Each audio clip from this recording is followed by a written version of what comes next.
Assalamualaikum warahmatullahi wabarakatuh. Pada seri yang kedua ini,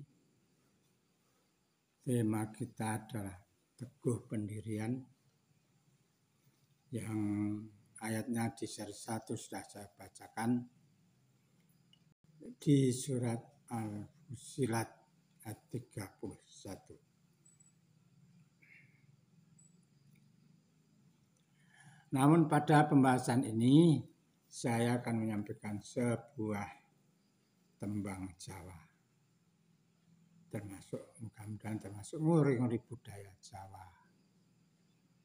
yang adiluhung.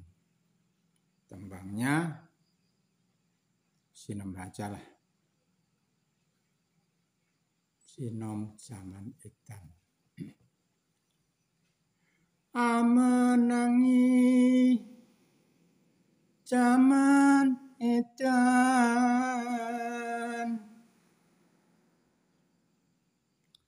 ewah oyang pam buti,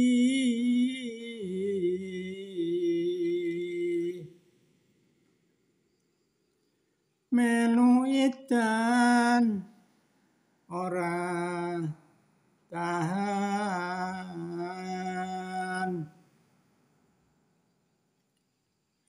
yen tan melu angla koni,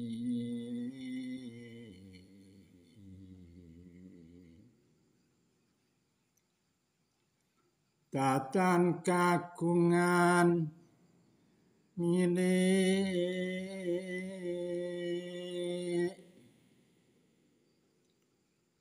kaliren kasan nipun,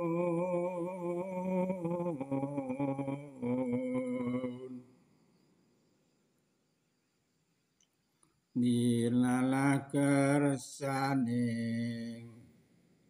Allah,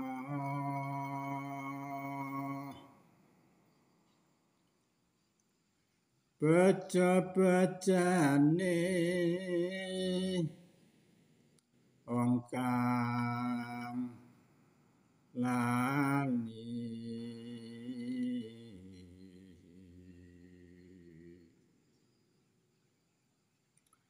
taksih luwih beca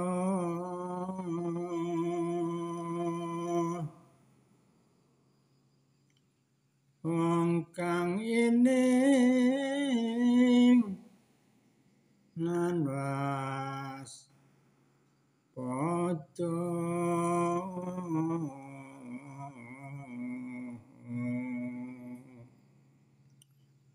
Ini tembang atau sekar atau lagu Jawa klasik anggitan dari Ronggo Warsito, seorang pujangga dari Keraton Surakarta yang hidup di abad ke-18. Mungkin sejaman dengan KGPA Mangkunegaran IV. Sekar ini hebat, menggambarkan suatu prinsip bahwa bagaimanapun orang yang eling, orang yang selalu ingat, bahasa Arabnya selalu zikir, itu akan lebih beruntung, luwih bejo tinimbang atau daripada orang yang ikut-ikutan zaman. Kita bahas dari awal bentar. Amenangi zaman edan, mengikuti keadaan zaman sekarang yang sudah edan atau serba gila. yang betul dikatakan salah, yang salah diorak-arik supaya benar, dicari dalih miring, akhirnya dibenarkan. Biarpun salah seperti anak iklan berkali-kali disiarkan, akhirnya banyak yang beli, jadi benar. Sekarang ini ada gejala dalam ilmu sosial yang disebut dengan kebenaran baru. Kebenaran sementara dari kita itu ada kebenaran individu, yaitu perorangan.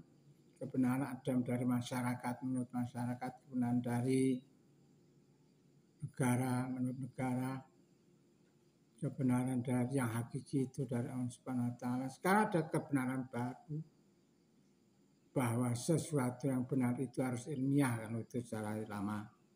Ilmiah itu harus logis atau kausal. Ilmiah itu harus berdasarkan data empirik, data nyata. Ilmiah itu harus kuantitatif dan juga sebagian kualitatif. Tapi sekarang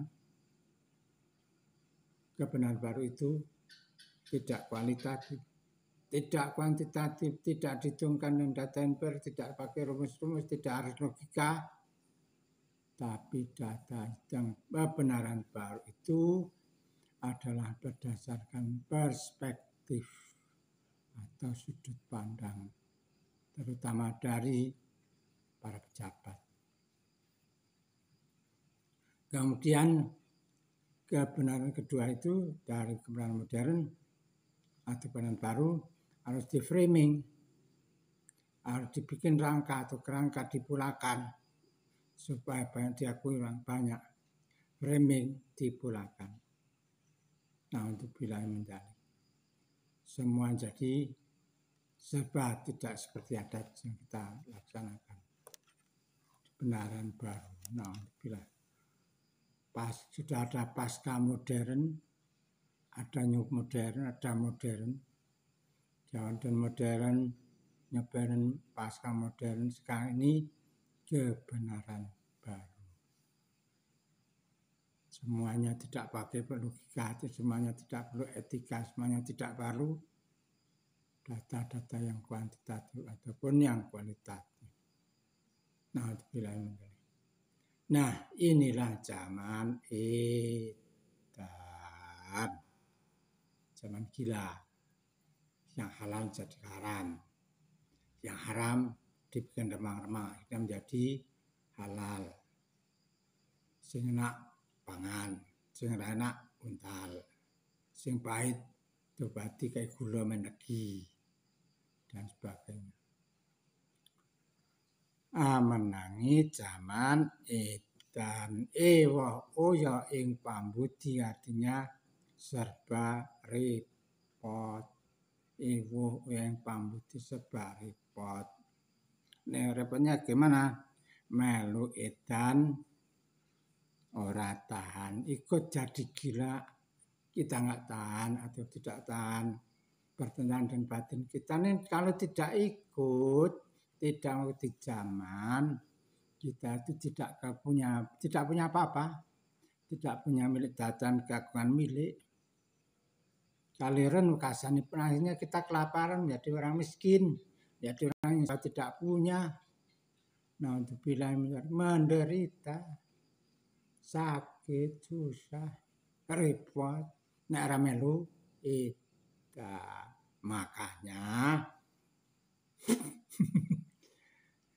mari kita ikut nyetan gitu.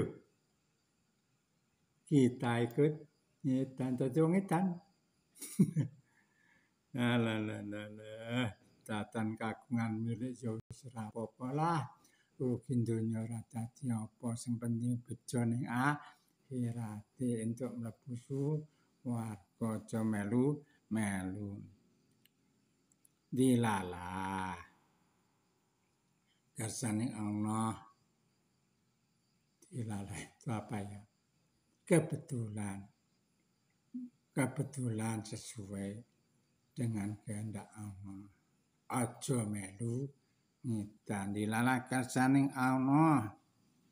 beja-bejane wong sing lali. Kebetulan sesuai dengan perintah dan kodrat dan fitrah Allah. Seberuntung-untungnya orang yang lupa, orang yang ikut zaman edan itu taksih luwih bejo masih lebih beruntung. Sak beja-bejane orang yang lupa, sebaik-baiknya nasib orang yang lupa ikut zaman edan itu masih lebih baik lagi. Taksih luwih bejo masih lebih baik lagi. Wong kang eling, orang yang selalu ingat. Ingat itu eling bahasa Jawa, bahasa Indonesia ingat, bahasa Arabnya ada zikir. Orang yang banyak zikir kepada Allah. Astagfirullahaladzim itu kalimat zikir. Alhamdulillahirabbil alamin kalimat zikir. Subhanallahadzim. Subhanallah, alhamdulillah, ya Allah akbar itu kalimat zikir. Inna ma'adzul zikir la ilaha illallah. Sebaik-baiknya zikir, kalimat zikir adalah la ilaha illallah. La ilaha illallah. La ilaha illallah. Tidak ada Tuhan selain Allah. Barang siapa yang pada sholat berzikir 33 kali, subhanallah 33 kali, alhamdulillah 33 kali, alhamdulillah Allahu akbar 33 kali, maka kelak ucapan itu akan lebih baik dari segala-galanya. Akan lebih banyak pahala bagi kita semuanya. Mari zikir kita biasakan. Zikir itu as-sholatu lidzikri. Sholat itu juga untuk zikir. Orang sholat itu sudah zikir. Kalau kita sholat kita zikir. Hadis yang lain, miftahul jannati, miftahul jannatu, as-sholatu miftahul jannah pasnya. As-sholatu miftahul jannah. Sholat itu kuncinya masuk surga. Miftahul jannatu la ilaha illallah. Kunci surga yaitu la ilaha illallah. Maka mari zikirnya diperbanyak, ilingnya diperbanyak, sholatnya diperbanyak. Jangan ngasoni seperti tadi di bagian pertama. Ada orang banyak masuk surga, dia pelanggan siapa? Waman atuhani watun waman ngasoni fakat aja abba. Orang yang taat pada Rasulullah yaitu zikir dan sholat dan sebagainya itu calon penghuni surga, akan masuk surga. Tapi ada juga orang yang menyepelekan, orang yang membantah, orang yang tidak percaya, tidak melakukan. Itu artinya akan dia tidak pengen masuk surga. Lah kemana? Ingin masuk neraka. Na'udzubillahi min dzalik. Mari sak beja-bejane wong sing lali, seberuntung-beruntungnya orang yang lupa diri karena zaman itu karena kaya, karena apa-apa punya, itu masih kalah keberuntungannya dengan orang yang eling lan waspada. Eling itu zikir, waspada itu istiqomah. Waspada itu istiqomah, berhati-hati dan teguh pendirian, jangan diombang-ambingkan. Mari ya sekali lagi. Ini ulang itu mengajar, itu pendidikan, untuk pengajaran dan pendidikan bagi kita. Sekian yang kedua, nanti ketiga. Assalamualaikum warahmatullahi wabarakatuh.